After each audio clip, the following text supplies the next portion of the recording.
আরে না, হ্যাঁ কি, আরে রাজীব ভাই, কি অবস্থা, কই গেছিলেন? এই তো একটু চা খেতে গেছিলাম।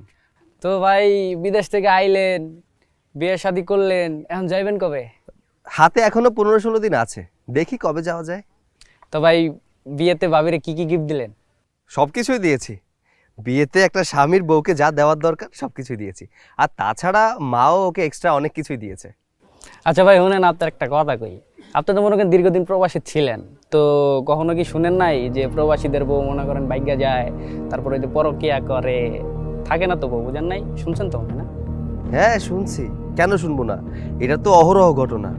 কিন্তু তুমি কি বলতে চাচ্ছ সেটা বলো তো। আরে না, আমি কি কইতে চাবো, আমি এমনি জিগাইলাম আপনার আর কি, হুদাই। আচ্ছা ঠিক আছে, তুমি এখানে কারোর জন্য অপেক্ষা করছো নাকি? হ ভাই, ওই যে আমার বন্ধু আইতাছে তো, এর লেগে দাঁড়াই রইছিলাম আর কি। তাহলে তুমি থাকো, আমার একটু কাজ আছে, আমি চাই। ঠিক আছে ভাই।